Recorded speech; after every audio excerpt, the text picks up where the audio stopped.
ನಮಸ್ಕಾರ A1 Kannada news Haveri. ನಾನು ಬೀರೇಶ್ ಪೂಜಾ. ಇಂದು ವಾಟಾಳ್ ನಾಗರಾಜ್ ಅವರ ನೇತೃತ್ವದಲ್ಲಿ ಕರೆದಿದ್ದ ಕರ್ನಾಟಕ ಬಂದ್ಗೆ ನಮ್ಮ ಸಂಪೂರ್ಣ ಬೆಂಬಲ ಇದೆ ಎಂದು ರಾಣೆಬೆನ್ನೂರಿನ ಸ್ವಾಭಿಮಾನಿ ಕರ್ನಾಟಕ ರಕ್ಷಣೆ ವೇದಿಕೆ ಮುಖ್ಯಸ್ಥ ನಿತ್ಯಾನಂದ ಕುಂದಾಪುರ ಹೇಳಿದ್ದಾರೆ.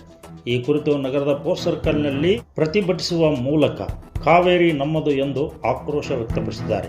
ನಂತರ ತಾಲೂಕಾ ದಂಡಾಧಿಕಾರಿಗಳಿಗೆ ಮನವಿ ಕೊಟ್ಟು ಸುದ್ದಿಗಾರರೊಂದಿಗೆ ಮಾತನಾಡಿದ ಕನ್ನಡ ಪರ ಹೋರಾಟಗಾರರು ಹೇಳಿದ್ದೇನು ವೀಕ್ಷಕರೇ, ಒಮ್ಮೆ ನೋಡಿ. ರಾಜ್ಯ ಏನು ನಮ್ಮ ಕನ್ನಡ ಪರ ಹೋರಾಟಗಾರರಂತ ವಾಟಾಳ್ ನಾಗರಾಜ್ ಅವರು ಕರ್ನಾಟಕ ಬಂದ್ ಏನು ಕರೆದಿದ್ದಾರೆ. ನಾವು ಹಾವೇರಿ ಜಿಲ್ಲೆ ರಾಣೆಬೆನ್ನೂರು ತಾಲೂಕು ಸ್ವಾಭಿಮಾನಿ ಕರ್ನಾಟಕ ರಕ್ಷಣಾ ವೇದಿಕೆ ವತಿಯಿಂದ ಸಂಪೂರ್ಣವಾದ ಬೆಂಬಲವನ್ನು ವ್ಯಕ್ತಪಡಿಸಿದ್ದೇವೆ. ಸ್ವಾಭಿಮಾನಿ ಕರ್ನಾಟಕ ರಕ್ಷಣಾ ವೇದಿಕೆ ಹಿಂದೂ ಕೂಡ ಕಾವೇರಿ ನೀರಿನ ಚಳವಳಿಯಲ್ಲಿ ಭಾಗಿಯಾಗಿದ್ದು ನಾವು ಅವರ ಕನ್ನಡ ಪರ ಹೋರಾಟಗಾರಂತ ವಾಟಾಳ್ ನಾಗರಾಜ್ ಅವರು ಏನು ಕರೆ ನೀಡಿದ್ರು, ಈ ಹಿಂದೆ ಎಲ್ಲ ಕೂಡ ನಾವು ಭಾಗಿಯಾಗಿದ್ದೇವೆ. ಇವತ್ತು ಆ ಕಾವೇರಿನಲ್ಲಿರ್ತಕ್ಕಂಥ ಏನು ಸಮಿತಿ ಇದೆ, ಕೇಂದ್ರ ಸಮಿತಿ, ಆ ಕೇಂದ್ರ ಸಮಿತಿ ಆ ಜಲಾಶಯ ಬಂದು ಪರಿಶೀಲನೆ ಮಾಡಿಲ್ಲ.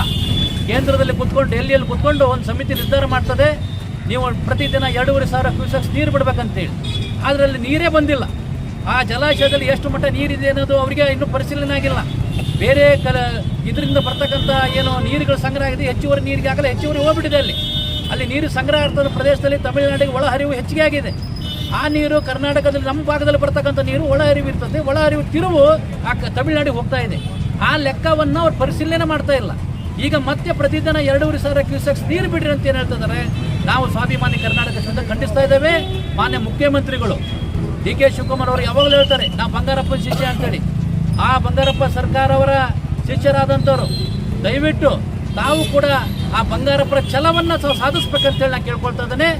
ತಮಿಳುನಾಡಿಗೆ ತಾವು ತಕ್ಕ ಉತ್ತರ ನೀಡಬೇಕು. ನಮ್ಮ ಕುಡಿಯೋಕ್ಕೆ ನೀರಿಲ್ಲ, ದನಕರುಗಳಿಗೆ ನೀರಿಲ್ಲ, ಇಲ್ಲಿ ಜಲಾಶಯಕ್ಕೆ ನೀರಿಲ್ಲ, ಇಲ್ಲಿ ಇರ್ತಕ್ಕಂಥ ಹೊಲಗಳಿಗೆ ನೀರಿಲ್ಲ. ರೈತರನ್ನು ಕಾಪಾಡುವಂಥ ಕೆಲಸ ಕರ್ನಾಟಕ ಸರ್ಕಾರ 224 ಜನ ಶಾಸಕರು ಮಾಡ್ಬೇಕಂತ ಕೇಳ್ಕೊಳ್ತಾ ಇದೆ. ಸರ್, ಈಗ ಕನ್ನಡ ಪರ ಸಂಘಟನೆಗಳು ಕೆಲವು ಸಾಥ್ ಕೊಟ್ಟಿದೆ, ಕೆಲವರು ಇಲ್ಲ. ನಿಮ್ಮ ಪ್ರತಿಭಟನೆ ಯಾವ ದಾರಿ ಹಿಡಿತಾ ಇದೆ? ಕನ್ನಡ ಪರ ಸಂಘಟನೆಗಳು ಪ್ರತಿದಿನ ಹೋರಾಟಗಳು ಎಲ್ಲ ಸಂಘಟನೆಗಳು ಮಾಡ್ತಾನೆ ಇದ್ದಾವೆ. 13ನೇ ತಾರೀಕಿಗೆ ಕರ್ನಾಟಕ ಬಂದ್ ಏನು ವಾಟಾಳ್ ನಾಗರಾಜ್ ಅವರು ಸರ್ ಕರೆದಿದ್ರು. ಕೆಲವು ಸಂಘಟನೆಗಳು ಅಂದ್ರೆ ಬಂದ್ ಮಾಡೋದು ಬೇಡ, ನಾವು ಕರ್ನಾಟಕದಲ್ಲಿ ನಾವು ಕಟ್ತಕ್ಕಂಥ ತೆರಿಗೆ ಹಣ, ನಾವು ದುಡ್ತಕ್ಕಂಥ ಪ್ರದೇಶ ನಾವು ಯಾಕೆ ಬಂದ್ ಮಾಡಿ ಜೀವನ ಮಾಡಬೇಕು, ವ್ಯಾಪಾರ ಸ್ಟಾರ್ಟ್ ಇರಲಿ, ಏನು ತೊಂದರೆ ಇಲ್ಲ, ಆದರೆ ಹೋರಾಟಗಳು ಎಲ್ಲರೂ ಮಾಡೋಣ ಅಂತೇಳಿ ಬಹುಶಃ ಇವತ್ತು ಬೆಳಗಿಂದ ಮಾಧ್ಯಮದಲ್ಲಿ ಬರ್ತಾ ಇದೆ. ಹಾಸನ, ಮಂಡ್ಯ, ಮೈಸೂರು, ಹುಬ್ಳಿ, ಬೆಳಗಾವಿ, ದಾವಣಗೆರೆ, ಕೋಲಾರ, ತುಮಕೂರು ಎಲ್ಲ ಜಿಲ್ಲಾ ಕೇಂದ್ರಗಳಲ್ಲಿ ಕೂಡ ಬೃಹತ್ವಾದ ಪ್ರತಿಭಟನೆ ಮಾಡ್ತಾ ಇದ್ದಾರೆ. ಅದು ವ್ಯಾಪಾರಸ್ಥರಿಗೆ ಯಾವುದೂ ತೊಂದರೆ ಮಾಡಿಲ್ಲ. ವ್ಯಾಪಾರಸ್ಥರು ನಮ್ಮ ಜೊತೆ ಕೈ ಜೋಡಿಸಿದ್ದಾರೆ. ನಾವು ಕೂಡ ಇವತ್ತಲ್ಲಿ ನಮ್ಮ ವ್ಯಾಪಾರಸ್ಥರು ಸುಮಾರು 4-5 ಜನ ಬಂದಿದ್ದಾರೆ. ನಮ್ಮ ವ್ಯಾಪಾರಸ್ಥರು ಎಲ್ಲರೂ ಬಂದಿದ್ದಾರೆ. ಹಾಗಾಗಿ ಅವರ ಬೆಂಬಲಕ್ಕೆ ನಾವು ಪೂರ್ತಿದ್ದೇವೆ. ಹೋರಾಟಗಳು ನಿರಂತರವಾಗಿರುತ್ತದೆ. ಕರ್ನಾಟಕ ಬಂದ್ ಮಾಡೋದ್ರಿಂದ ವ್ಯಾಪಾರಸ್ಥರಿಗೆ ಹಾಳು ಮಾಡೋದು ಬೇಡ ಅಂತೇಳಿ ವಾಟಾಳ್ ನಾಗರಾಜ್ ಸಮಿತಿ ನಿರ್ಧಾರ ಮಾಡಿದ್ರಿಂದ ಇವತ್ತು ನಾವು ಬೆಂಬಲವನ್ನು ವ್ಯಕ್ತಪಡಿಸಿ ಮಾನ್ಯ ತಹಸೀಲ್ದಾರ್ ಮೂಲಕ ಕರ್ನಾಟಕ ರಾಜ್ಯ ಮುಖ್ಯಮಂತ್ರಿಗಳಿಗೆ ಮನವಿ ನೀಡ್ತಾ ಇದ್ದೇವೆ. ನಾವು ಯಾವ ಸಂಘಟನೆ ಸಂಪೂರ್ಣ ಬೆಂಬಲ ಸಿಗದೇ ಇದ್ದರೂ ನಾವು ನಿರಂತರವಾಗಿ ಇವತ್ತು ಬೆಳಗ್ಗೆ 6 ಗಂಟೆಯಿಂದ ಸಾಯಂಕಾಲವರೆಗೂ ಕರ್ನಾಟಕ ಬಂದನ್ನು ಘೋಷಣೆ ಮಾಡಿದರು. ಸರ, ಮಾತು ಬದಲಾಯಿಸ್ತಕ್ಕಂಥ ಅರ್ಥ ಏನಿಲ್ಲ. ವಾಟಾಳ್ ನಾಗರಾಜ್ ಅವರು ನಮ್ಮ ಹಿರಿಯರು, ನಮ್ಮ ಮಾರ್ಗದರ್ಶಕರು ಮತ್ತು ಕನ್ನಡ ನಾಡು ನುಡಿ ನೆಲ ಜಲ ಭಾಷೆಗಾಗಿ ಸುಮಾರು ವರ್ಷಗಳಿಂದ ಹೋರಾಟವನ್ನು ಮಾಡ್ಕೊಳ್ತಾ ಬಂದಿದ್ದಾರೆ. ಅವರ ಒಂದು ಹೋರಾಟಕ್ಕೆ ನಮ್ಮ ಬೆಂಬಲ ಸದಾ ಇರುತ್ತೆ.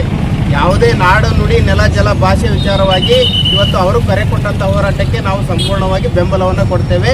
ಇದು ಎಲ್ಲ ಕನ್ನಡ ಪರ ಸಂಘಟನೆಗಳು ಒಟ್ಟಾಗಿದ್ದಾವೆ. ಯಾವುದೇ ರೀತಿಯ ಗೊಂದಲ ಇಲ್ಲ ಅಂತ ಈ ಸಂದರ್ಭದಲ್ಲಿ ಹೇಳಕ್ಕೆ ಇಷ್ಟಪಡ್ತೇವೆ.